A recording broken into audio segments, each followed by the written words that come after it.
Napoleon Bonaparte, a name that needs no introduction. He was one of the most influential and controversial figures in modern history. His rise to power and his eventual downfall have captivated the imagination of historians and ordinary people alike for over 2 centuries. Today, we will take a closer look at the rise and fall of Napoleon Bonaparte. Napoleon Bonaparte was born on the 15th of August 1769. He was a French military commander and political leader who rose to prominence during the French Revolution and led successful campaigns during the Revolutionary Wars. He was the de facto leader of the French Republic as first consul from 1799 to 1804, then emperor of the French from 1804 until 1814 and again in 1815. Napoleon was born on the island of Corsica, not long after its annexation by France, to a native family descending from minor Italian nobility. He supported the French Revolution in 1789 while serving in the French army and tried to spread its ideals to his native Corsica.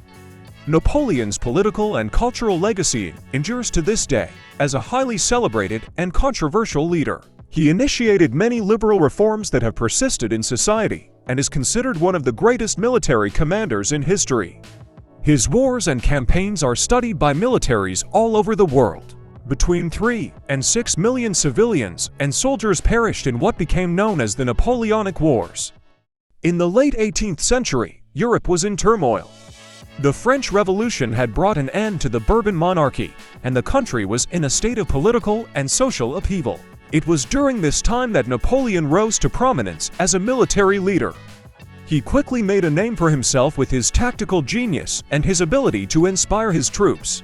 By 1804, Napoleon had become the Emperor of France. He embarked on a campaign of conquest that saw him extend the borders of France across Europe. His victories in battles such as Austerlitz and Borodino made him a hero to the French people. But with great power came great responsibility. Napoleon's efforts to impose French ideals on the conquered territories and his disregard for the cultures and traditions of these lands began to create resentment. His military campaigns were also costly, and France's economy was strained. In 1812, Napoleon invaded Russia, but the campaign was a disaster. His troops were decimated by the harsh Russian winter, and he suffered a crushing defeat. This marked the beginning of the end for Napoleon's empire. In 1814, he was forced to abdicate his throne and was exiled to the island of Elba. But he wasn't one to give up easily. In 1815, he escaped from Elba and returned to France to reclaim his throne. But his luck had run out. At the Battle of Waterloo, he suffered a final defeat and was once again exiled, this time to the island of St. Helena. Napoleon escaped in February 1815 and took control of France. The Allies responded by forming a 7th coalition, which defeated Napoleon at the Battle of Waterloo in June 1815. The British exiled him to the remote island of St. Helena in the Atlantic, where he died in 1821 at the age of 51. Napoleon's educational reforms laid the foundation of a modern system of education in France and throughout much of Europe. Napoleon synthesized the best academic elements from the ancient regime, the Enlightenment, and the Revolution, with the aim of establishing a stable, well-educated, and prosperous society. He made French the only official language.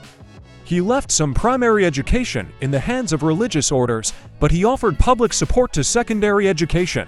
Napoleon founded a number of state secondary schools designed to produce a standardized education that was uniform across France. Napoleon married Josephine in 1796. When he was 26, she was a 32-year-old widow whose first husband, Alexandre de Beauharnais. On the 11th of March 1810 by proxy, he married the 19-year-old Marie-Louise, Archduchess of Austria, and a great-niece of Marie Antoinette. Thus he had married into a German royal and imperial family. Napoleon spent the rest of his life in exile, and he died on St. Helena in 1821. His legacy, however, lived on. He had left an indelible mark on European history, and his ideas and tactics would continue to influence military strategists for generations to come. The rise and fall of Napoleon Bonaparte is a story of ambition, power, and ultimately, defeat. It's a cautionary tale that reminds us of the dangers of unchecked power and the importance of respecting the cultures and traditions of others.